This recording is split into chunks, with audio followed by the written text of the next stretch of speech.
E como vimos no começo da semana, o ministro da Fazenda, Fernando Haddad, apresentou durante uma reunião ministerial com o presidente Luiz Inácio Lula da Silva uma lista de 25 prioridades da agenda econômica para o governo em 2025 e 2026, até o final desta gestão. Entre as medidas apresentadas estão a regulamentação da reforma tributária e a ampliação da isenção do imposto de renda para quem ganha até R$ 5.000. Para falar mais sobre estes assuntos, eu converso agora com Beto Saadia, diretor de investimentos da Nomo. Seja bem-vindo, Beto. Obrigado, Gabriel. É um prazer estar aqui novamente. O prazer é todo nosso. Primeiro, claro, vamos falar sobre essas que eu mencionei quando eu te chamei, sobre isenção do imposto de renda para quem ganha até R$ 5.000 e a regulamentação da reforma do imposto de renda. Mas tem uma das prioridades que me chamou muito a atenção. A gente falou em 25 itens, mas só essa tem umas 10. Aí todas as dores do mercado são atendidas em uma das prioridades do governo.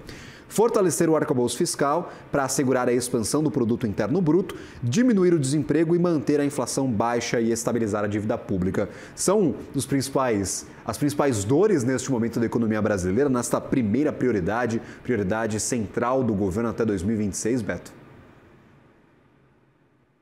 São sim, Gabriel. Se a gente puder usar a palavra prioridade, não seriam talvez 25, né? Se você escolher uma, já está bom. Você já resolve, em grande parte, todas as outras.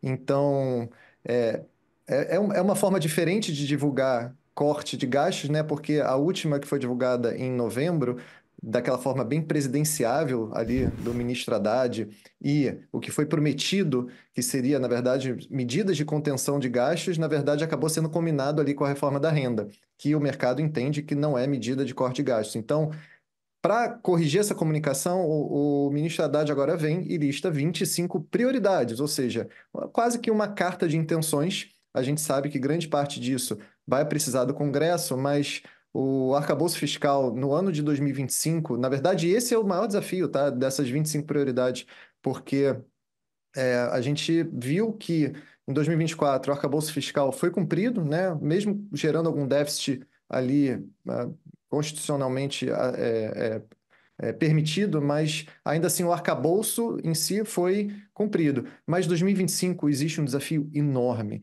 A gente ainda quebra a cabeça para tentar entender como é que o governo vai conseguir arrecadar 70 a 80 bilhões a mais do que está projetado para conseguir fechar o arcabouço fiscal para 2025. Então, o Seron chegou a dar uma entrevista bem positiva até em relação ao mercado, dizendo que novas medidas serão necessárias, mas a gente fica um pouco cético em relação a como isso passa pelo Congresso, né? A gente tem visto ao longo dos últimos 2 anos um trânsito muito difícil pelo Congresso, não só de medidas arrecadatórias, mas também de medidas de corte de gastos, né?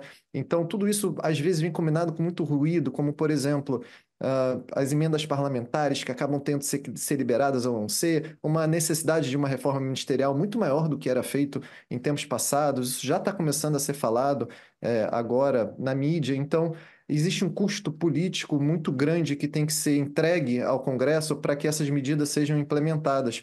A gente está vendo isso, e a gente vai ver isso também muito em relação à tal da reforma da renda, que é também, eu acho que é a prioridade número 4 ali dessas medidas.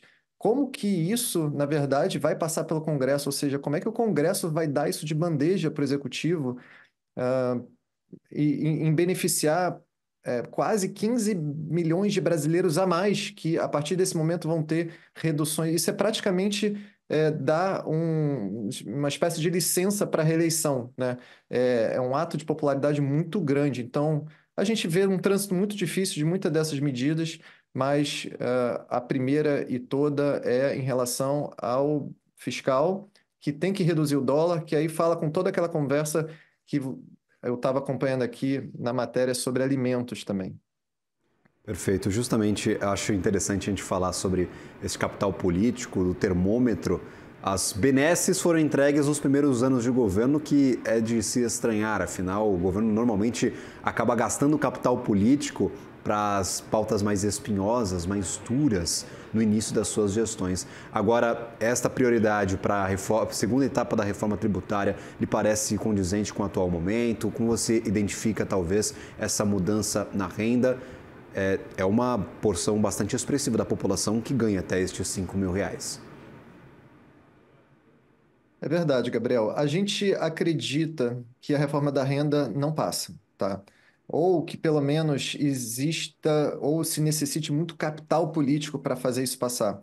Porque, veja, você, assim, como é que seria um cenário pós-reforma da renda, né? Você teria um presidente que levantaria um troféu, né, em mostrar que ele acabou beneficiando mais de 10 milhões de brasileiros em ou não pagar imposto ou uma redução da alíquota, enquanto os deputados e senadores tendo que conversar com seus empresários locais dizendo que agora eles vão ter que pagar mais impostos, que são aqueles chamados super ricos, que a gente está falando aqui em algo em torno de 1 milhão de pessoas. Então, entre beneficiar, assim, a gente está beneficiando 15 milhões de pessoas em pagar menos impostos e prejudicando ou onerando, que é melhor dizendo, 1 milhão de pessoas que vão pagar mais impostos, que são aqueles que ganham acima de 50 mil.